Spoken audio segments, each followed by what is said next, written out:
Well, thanks for joining us this morning. My name is J.C. Meyer. I am the operations manager for Sunbelt Business Advisors here in the Greater Bay Area. The topic of today's webinar is analyzing letters of interest and leases. And we are lucky to have Carlos Serrano-Quan with us here to be a co-host. And joining us today as well is Helen Liu, our principal and owner of the Silicon Valley Sunbelt office. Hey, good morning, everyone. Welcome to our webinar. And today we're going to focus our discussion on leasing. So I think that's a hot topic for many business owners. And also, before we go into the discussion, for some of you who are not familiar with the Sunbelt Business Advisors Network is one of the largest business brokerage network in the world. We actually have over 150 offices worldwide. And our office is located right in the heart of Silicon Valley. And we have been serving the San Francisco Bay Area and California for over 20 years. We have a team of 5 brokers and agents with a wide range of experiences who can help you. So call us if you are thinking about buying or selling your business. And it's our honor to have Carlos Serrano-Quan today with us. And Carlos is a veteran commercial real estate broker and investor in the Bay Area. And he's the co-founder and the managing partner of the Sequoia Commercial Group. And he also won CoStar Power Broker Awards for highest volume of deals in Q1 of 2020. So right before COVID, I think you probably would win another one, right? Without COVID. Yeah. Some of it is, yeah. Thank you. Yeah, so Carlos has worked with many local and international investors and many tech startup companies in their commercial real estate needs. So without further ado, so let's welcome Carlos. Good morning, everyone. Thank you guys for having me. I am from San Francisco. I've been doing commercial real estate brokerage for about 12 years. And prior to that, I was doing various different real estate, asset management, etc. So I was more on the landlord side at one point in my career. And so now I'm more representing tenants. And so that's why I'm mostly on your side at this point. But I do want to tell you all that each case for landlord and tenant is very, very different, depending on the type of building you are in, depending on the type of business you are in. My desired objective is to have you all learn as much as possible to shift the balance of power from the landlord to you as a tenant. Not entirely, but at least as balanced as possible. So you can get educated on some of the things that you can add or remove to the lease. So having said that, I would like to see if anybody would like to share what type of business or what type of property you are in. Is it retail, office, warehouse? Right now, I'm gonna kind of go through while I switch back and forth screens with you some of the things that are very common in the commercial lease agreements that you could negotiate. So think of this more as a session where you can learn some tips that will help you. And not every case it will apply, not every case it would work. So that's why I say it's on a case-by-case basis. So the very first thing that I want to share with you is a lot of your landlords are going to want a personal guarantee from you. So let's just say in the beginning, you signed a lease and you had an entity, an LLC, S Corp, or somebody that is on the lease. But the landlord wants, just in case of default, they will want a person or persons to guarantee the lease. In this case, we also have situations where landlords overlook that provision. And so I would say to you, if the landlord is not asking for a personal guarantee, then obviously we won't offer that. And what we can do is also eliminate the or limit the landlord's ability to write down any other person, such as a spouse, from a guarantee. So keep in mind and look at your lease for that provision, because it is basically they can go after your assets. In other words, if you default. And also, one of the other items that you can do is limit the personal guarantee to a fixed time period. Let's just say 2 years, 3 years into the lease, and then that guarantee is eliminated. So you can negotiate that as well. The last thing with guarantee is limited to a fixed dollar amount. So that dollar amount can be negotiated so that it doesn't cover the entire term of the lease. So it creates a maximum cap for which the guarantor is liable. We had one case where the buyer was trying to extend the lease with the landlord, and he was surprised that there was a provision for personal guarantee. So it sounds like personal guarantee actually is very common, right? It is standard in commercial leases, and that is because we have 3 types of leases that I deal with. One is the California Association of Realtors. The other one is the AIR form, which is both standard. And the third type is really created by the landlord's attorney. So that's the more private type of lease. In all 3 cases, there is a personal guarantee in the bottom of the lease at the very end or towards the end. And so that's something that you have to be aware about. And that's something that, at the option to extend or that sort of thing, or maybe because there's certain market conditions that cause the landlord to put in that personal guarantee. Maybe they see the business trend going sideways or going downward, so they're a little bit more concerned about the risk involved with the tenant paying. So like I said, every case is different. The next thing I would like to talk to you about is what is a kick-out clause, which is very common right now, because just in discussion about retail, office, and other type of leasing where the business or tenants are not doing too well. And we have an eviction moratorium, we have a pandemic, we have shelter in place. So we have a situation where the business, the tenant, is unable to operate. And there is no set way that you can, that there's no law saying that the landlord needs to reduce your rent.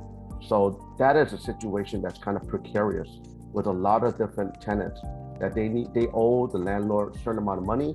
Maybe the landlord has not negotiated the monthly rent down. Maybe, the tenant has negotiated temporarily that they, pay a set amount less during this time period. And it's always now, with the economy the way it is, constant state of flux right now.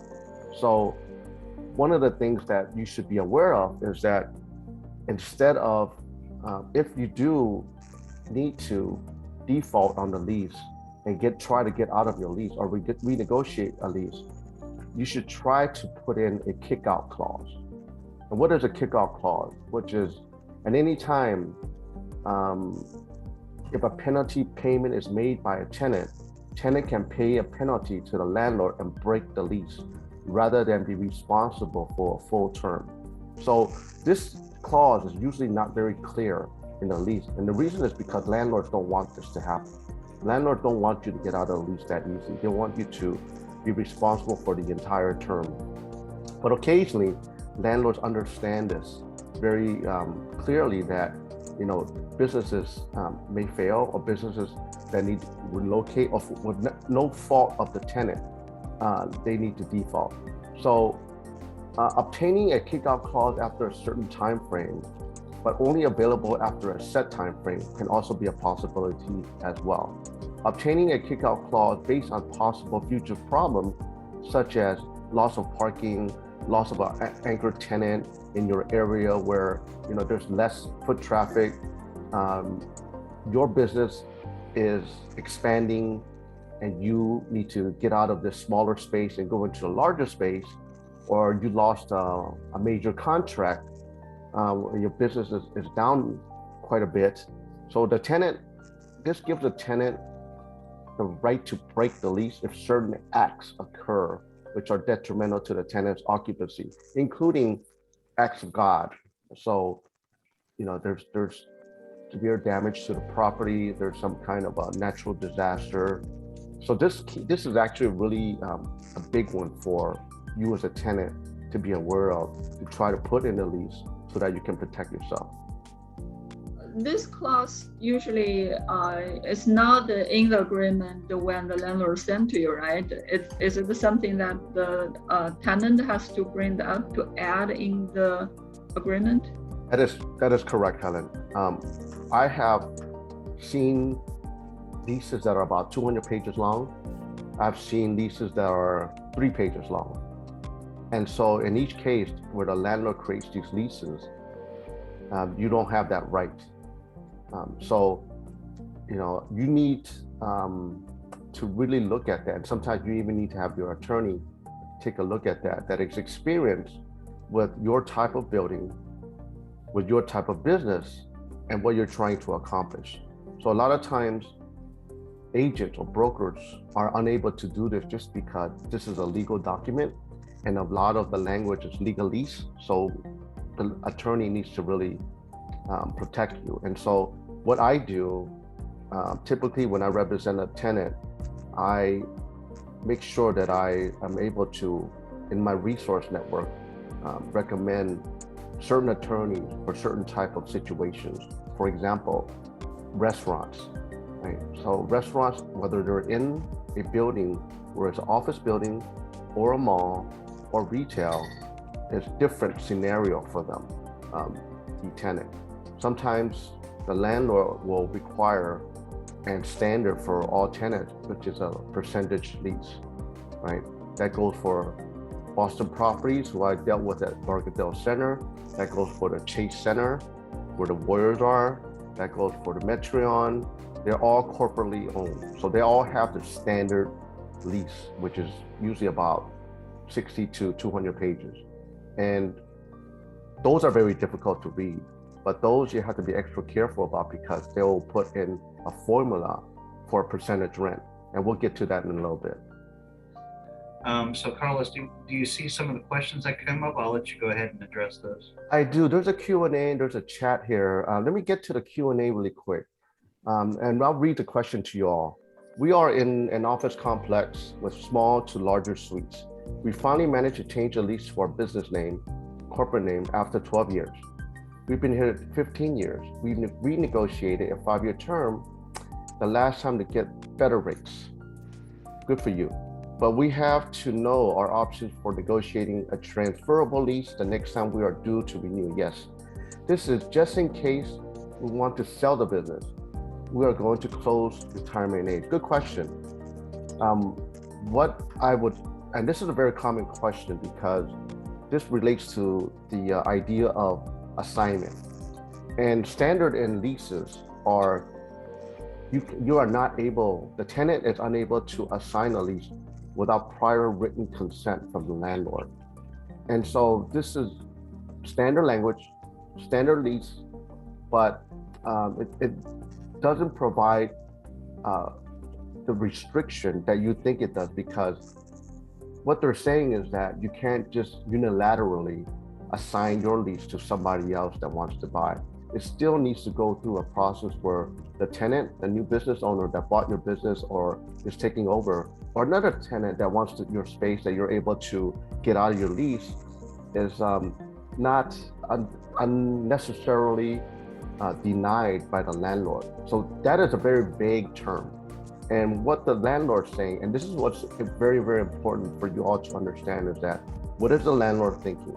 What the landlord wants helps you with negotiation. So in this case, what they're saying is that they want to be able to screen the tenant, right? They want to make sure the tenant is a right fit in the building, right mix in the building, so that the tenant doesn't have the unilateral right to assign the lease to somebody else. And that conversation, if that ever occurs, should be as early as possible so that you don't get stuck if the landlord denies you for some reason. And so that's really a part of the negotiation on that point. I hope that helps address your question. If there's any follow-up question to that answer, please feel free to raise your hand or Q&A. Stephen, hi, Carlos. How about if we migrate manufacturing offshore? Are there common kickout clauses for those reasons? I wouldn't say there's common kickout clauses, Stephen. I would say that is one reason that you can basically renegotiate the lease or get out of your lease. So you can put that into the lease as one reason that you may need to vacate your space. And that's a very good question as well. So I would really, if that is a situation that you are in, what you can do is have a conversation with the landlord, and if they agree, use an addendum to write the language in there to allow you to have that right. Because yes, you don't want to get stuck in a space that doesn't work for you anymore, that you want to expand or you want to downsize. So it's very, very important that you understand these before you sign the lease. Hope that helps. Okay. We actually going into a little bit about the assignment, and the question previously is very good. So let's pause right here for a second, because I have this on my list of things to talk to you about, which is try to obtain the rights to assign the lease. Like I said before, there's standard language in there that says you are not allowed to unilaterally assign the lease, but you can try to eliminate or modify the non-assignability of this clause, making the assigning the lease to a partner, a purchaser of the business, a possibility. So again, I want to make sure I communicate this clearly. Each case is very, very different. Each landlord, each tenant, each building is very, very different. So it really depends on the situation. Okay, I'm going to jump to expanding the use of the space.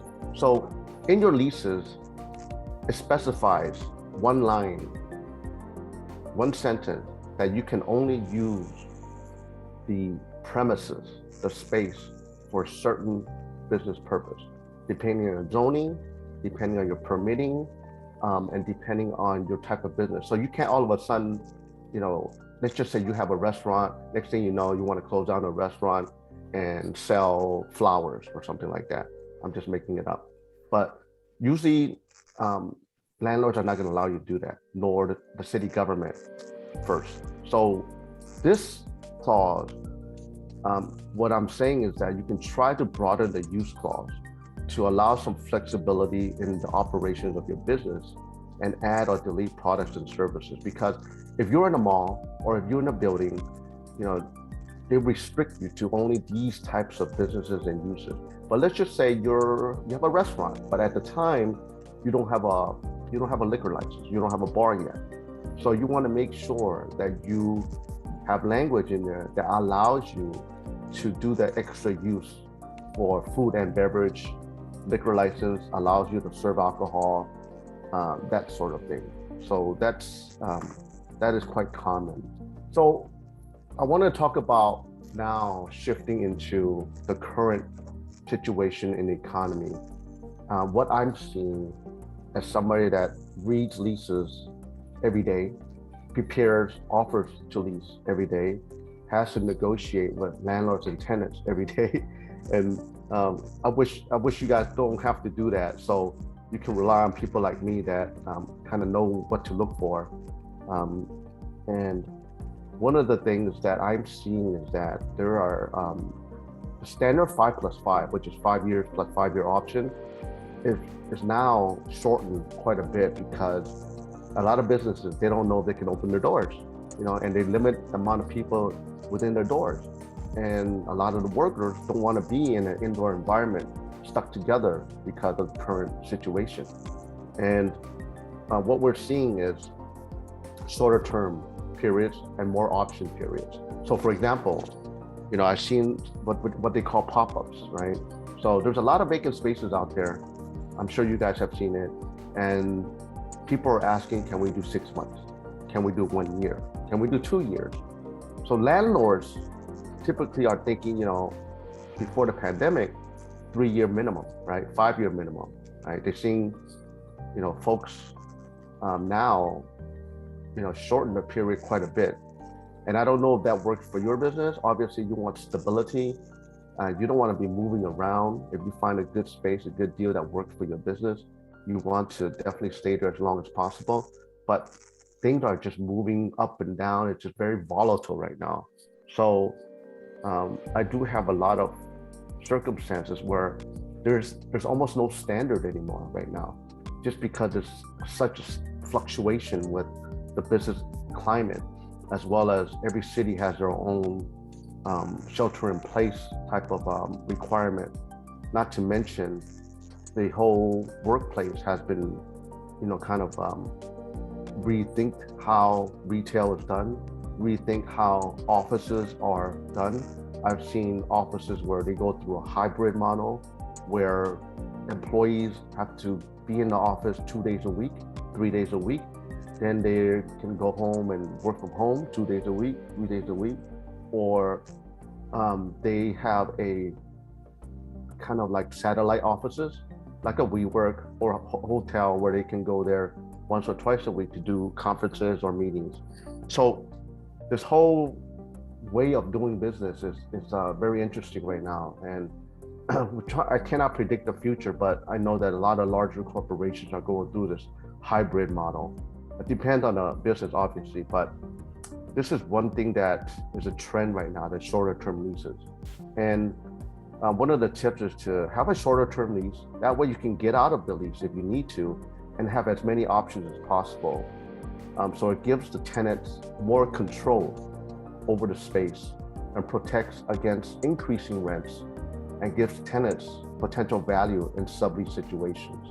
So kind of a key thing to think about, that you want control over your space, what you want to do, how you want to do it, and when you want to do it. So hopes that's helpful, because of especially new businesses that are going into spaces that are, we don't know if that's going to work for your business, that location. That's why, if it doesn't work, you're not stuck in a long-term lease. Question. Gross sales percentage from John. Sometimes we have a business seller who underreports, as with some other tenants. Gross sales to landlord could equate to 500 a month. We have business sellers fill out disclosures, which should include this to where business buyers are aware. Have you seen this? How do you deal with it? Is the gross sales percentage negotiable? If so, how? So yes, very common, but very difficult to prove. So I would just say that because yes, the gross sales percentage is negotiable, but it depends on the type of building. So if you're, for example, in a mall or office building or some type of hybrid retail building with office, basically you're subject to this type of reporting on a quarterly, annual basis. Excuse me. And so how it is negotiable, let's just say in favor of the tenant, because the sales, the gross revenue has gone downwards. And again, I think that I cannot answer in a blanket fashion, but I would take it case by case with your unique situation and other tenants' unique situation, that they should argue to reduce that percentage, especially during a pandemic at this point. So I would negotiate that as low as possible, and also base it on other multi-tenants, your neighbor's sales as well. So if everybody is impacted, then you have kind of a more proof, more evidence, and more support for your case. And it's a case-by-case basis. So I would document that, how the economy has impacted the business and how much percentage lower you think is fair. Of course, as far as acceptability on the part of the landlord, We just don't know how that looks like. We don't know who their investors are. We don't know who the landlords are. But in general, yes, I've seen a lot of situations where there was at least a temporary reduction in the gross in terms of the rent. If that's what you're asking, let me pause for a second here regarding the gross sales to landlord.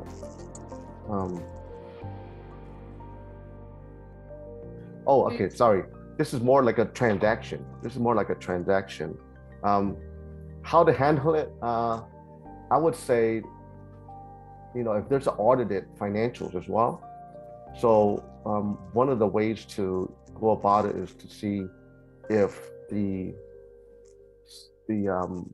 tenant, the seller who underreports is able to have some type of a fiscal financial audit to provide to the new buyer, or the tax returns.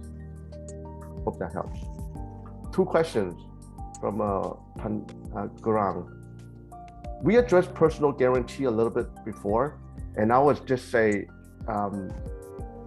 simply put, it really depends on the landlord, how insistent they are on having a personal guarantee. Again, there's various methods you can deploy for negotiating personal guarantee.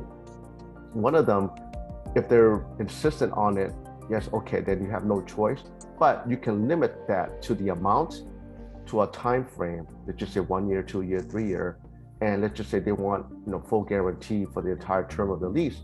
So you say, okay, maybe we'll give you 25,000 or 50,000 if we default, that sort of thing. So again, it's really negotiable depending on the mindset of the landlord.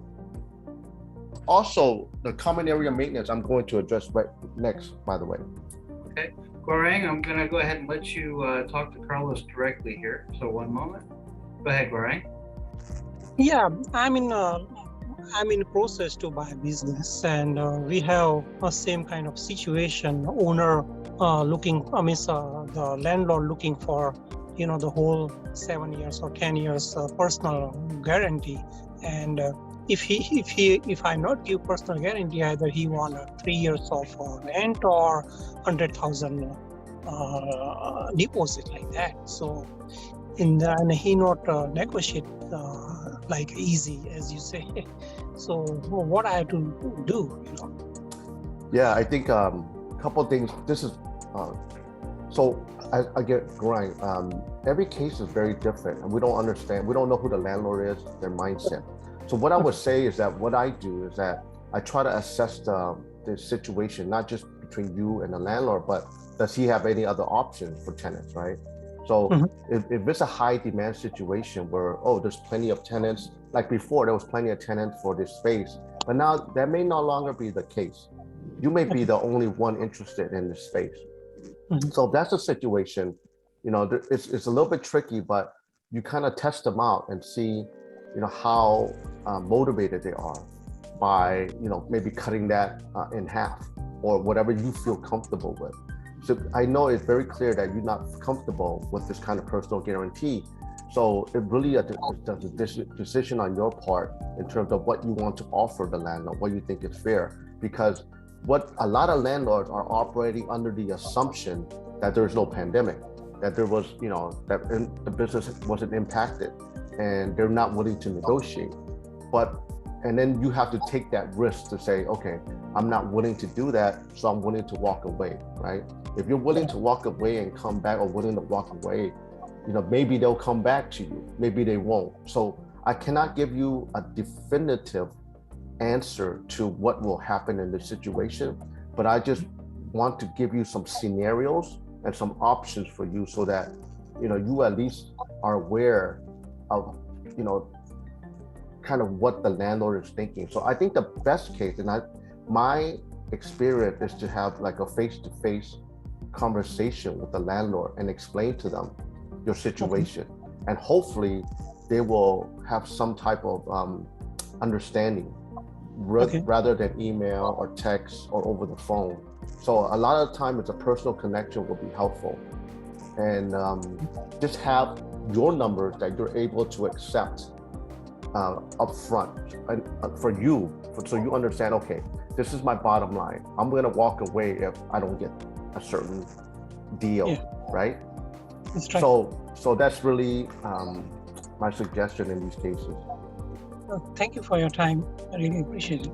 You're very welcome. Good question. I want to get into CAM, common area maintenance, and this is a situation where it's always kind of fluctuating, CAM, because an increase of insurance, utilities, maintenance, management, property taxes, that sort of thing. So a lot of times people don't understand, because every building has a different common area maintenance, kind of like an HOA, right? Homeowners Association. Every year goes up. There's property maintenance, repairs, and stuff like that. So I got a couple of tips for you guys.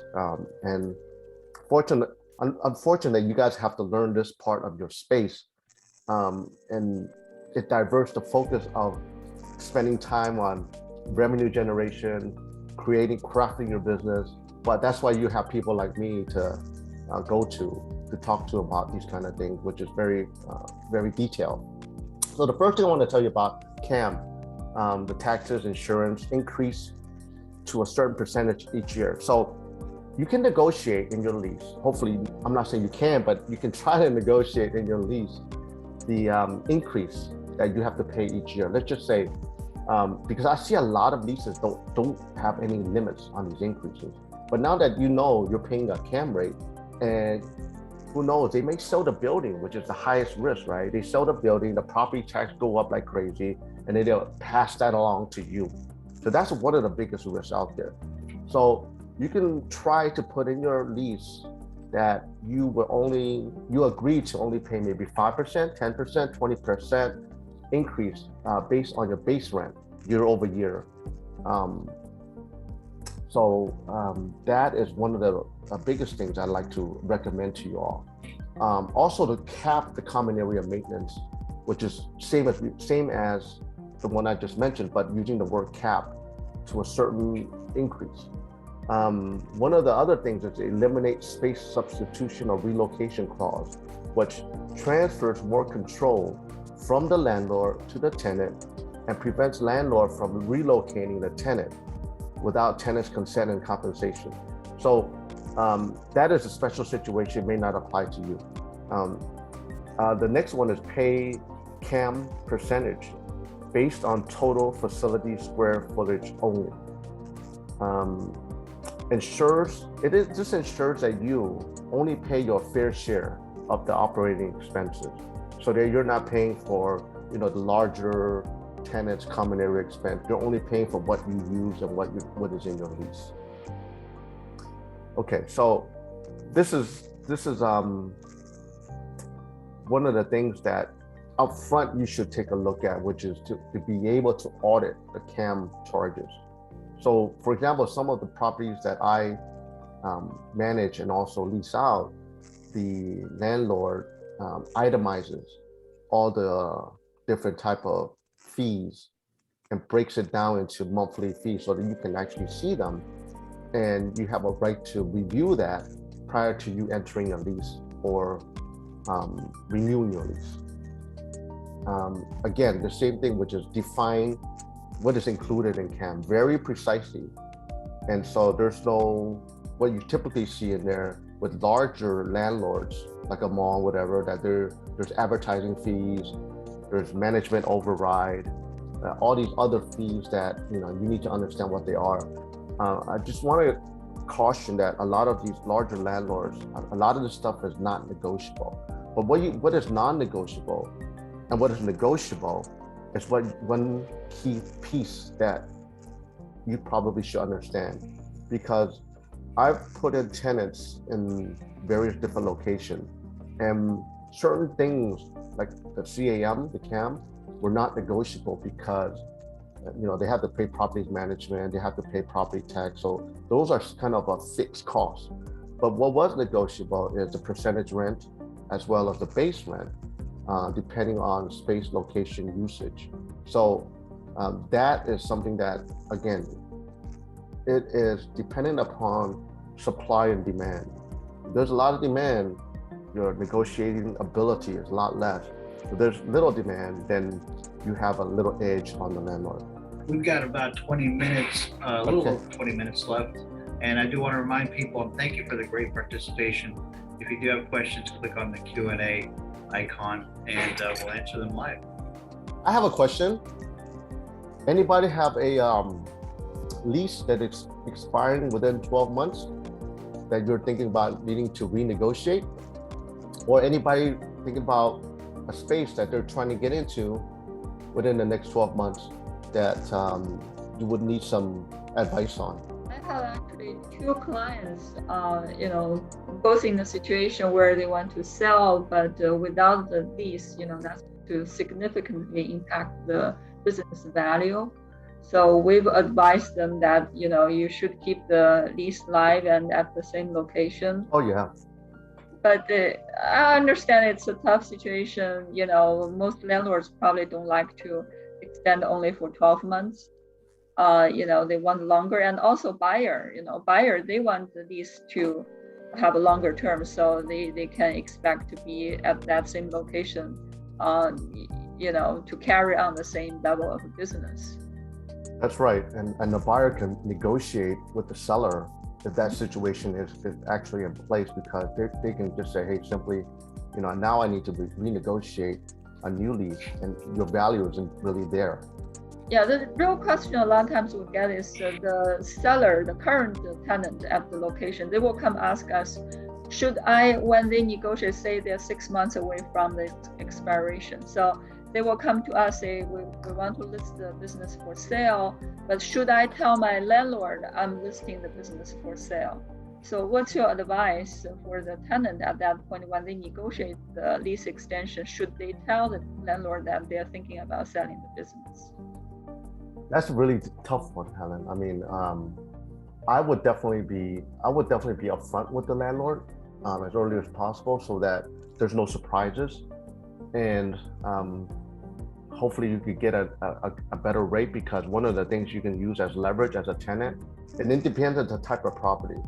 You could say, for whatever reason, I want to sell the business, or my business is not doing too well, so I'm looking to. This is a situation without telling them I might vacate, because the last thing the landlord wants is any vacancy, right? They don't want any lost revenue. So you can be very upfront with them, and maybe they will actually help you in that situation by, if you need to put up a sign, which seldom happens, but you never know, or maybe the landlord has a lot of inquiries with their spaces, and they may have access to other tenants that may want that space, right? So I've seen that happen quite a bit of times as well. Sounds like the tenant should have a conversation with the landlord as soon as that issue comes up, right? Yes. Brian Bacher was asked a couple questions. He's one of our agents, and if it's all right with you, I'd like to allow him to speak. And Yeah, that's better. Yeah. Like, cool. Okay, Brian, I'm gonna allow you to speak directly to Carlos with your questions. And Brian, just so you know, Carlos, before our webinar, I was mentioning we had an issue where the landlord had messed with the rent so much that it kind of made one of our businesses unsellable. So Brian's the agent that's on that listing. Thank you for plugging me into this. This has been it's been fantastic information. So regarding that situation with this business and this landlord, the original lease, a personal guarantee was waived. That original lease is being assigned, and now the landlord wants to enforce or make part of that lease a personal guarantee. Can he do that? Is that not a breach of contract? It's not a breach, but I think that it's common where landlords are not aware of what they've done, and they move the goalpost there. And so very frustrating on the part of the tenant, I'm sure. And so that's something, is a situation where if it cannot be resolved between the landlord and tenant, I highly recommend that the tenant consult an attorney to review the lease, to see what was written, how it was written, and what to do about that. Because I see that a lot, Brian. I mean, I just see like landlords just changing their mind during the negotiation, or trying to do something during the lease. and it's just maybe they're mom and pop. I don't know. Maybe they're corporate. It really depends on what their resources look like as well. It sounds to me that maybe this is might be a smaller landlord, because since they waive their rights already for the personal guarantee as a guarantee, they have no right really. That's what it's. Yeah, I haven't seen the lease or anything. I hope that helps, because I think, and I advise all tenants also, is that any advice coming from me is very general. I haven't seen your lease, I haven't talked to anybody. Highly recommend an experienced attorney dealing with your situation. Yeah, we had an attorney look at it, and his comment was that it wasn't written that he couldn't ask or add that in. That was their opinion, and they said there wasn't really much to stand on, which was kind of seems odd because it was written there. But I understand where you're coming from, and we just have to we got to figure it out with the landlord. And by the way, is the buyer is looking at this actually. Yeah. I just wanted to add, by the way, just like me, you get 3 different attorneys, you get 3 different opinions, right? So yes, that's what a caveat on the situation is. It makes it a little tricky. That's why you may want to consult other attorneys, not just one's opinion. Okay. Yeah. Noted. Sorry about that. It's this is why it's so important for you guys to understand the lease, what your rights are. Even though it's written in black and white, there might be some gray area. So having it written by an attorney or reviewed by an attorney is so important. So it shifts the balance of power to the tenant, versus I've seen leases 100% on the side of the landlord. One little wrong move and you get kicked out, or you lose your deposit, something like that. So me as a leasing agent, we can only do so much in the beginning by finding the space, making the space is a good fit. But later on, when past the letter of intent phase and then lease negotiation phase, could be months of back and forth. And is that worth it? It depends. It really depends. But giving you this information, and we have about 13 minutes left, I'm going to probably skip through. Is there any more questions out there? As a matter of fact, let me ask that. If there's no more questions, I'm going to kind of go through this really quick. I think that, again, I'm available for one-on-one consultation. At some point, you guys have a unique situation. I'll try my best to make myself available. But if you allow me to, I'll go through the rest of my presentation. So kind of give you a little bit more tips here. Okay, you guys commonly see late payment clause. And late payments clause, what we could do is that the negotiation is to increase the grace period for late rents. So it gives the tenant additional time prior to penalty being incurred, or decrease the late penalty amount. So that lowers the cost for the tenant in case there's a late payment. I see late payments a lot. And so this is a kind of important section here that you can negotiate ahead of time. It's really difficult while you have an active lease going on to go back and to negotiate this, but in the future, or you have thinking about getting into another leases, to think about this as well. Let's talk about tenant default issues, which is a big one here. This one is increase the time allowed to cure defaults. So it gives the tenant more flexibility to remedy their default, whatever that may be. Could be a government body telling the tenant that they need to be in compliance. Could be tenant was supposed to do some type of improvement that they haven't done yet, that kind of thing. So give yourself more flexibility there. So the next thing is insurance. One of the big things is the landlord requires you to have general liability and other types of insurance, adding them as additional insured. So one of the negotiating points is that you may want to try to decrease the required insurance amount, therefore lowering your annual premium savings.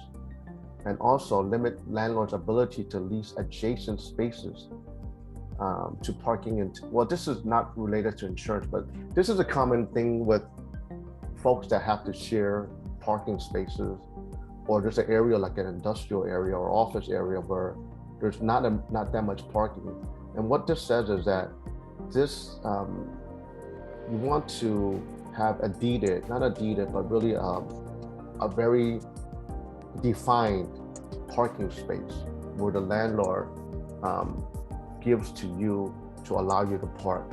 So it prevents tenants from having a parking problem and having like customers or neighbors use your parking space. So make sure that you have some sort of parking, which is a big issue as well.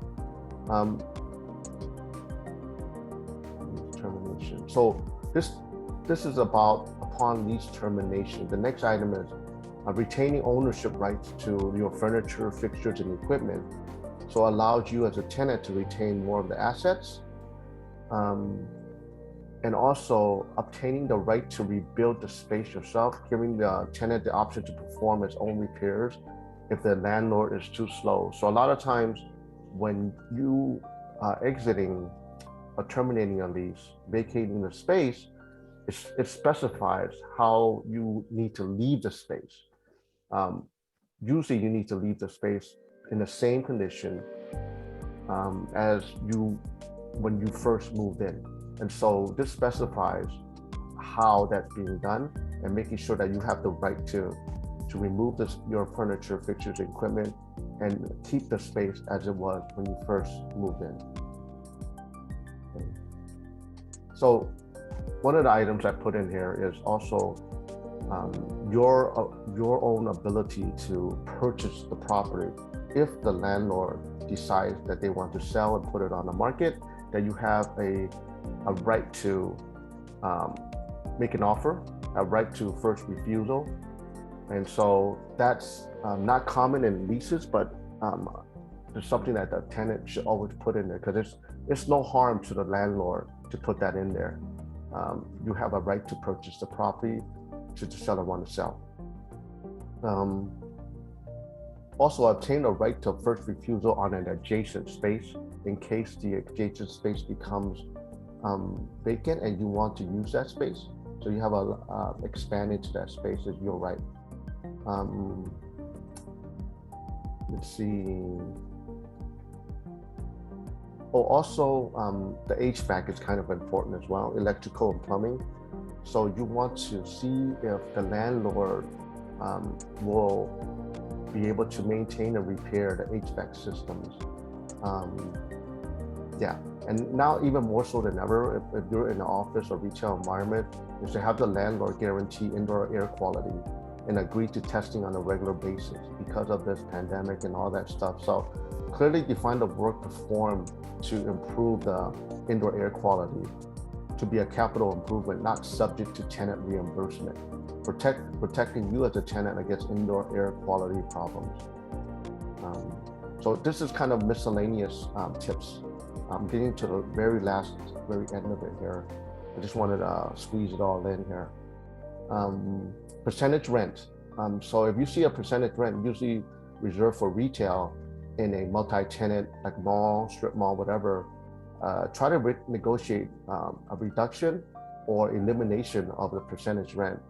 So it really helps reduce your own expenses and your bookkeeping expenses because you're obligated to report on a quarterly or annual basis. Signage. Signage is very important for some businesses, and making sure that you're have retained the rights to obtain and put signage as much as possible to the building and to your own space.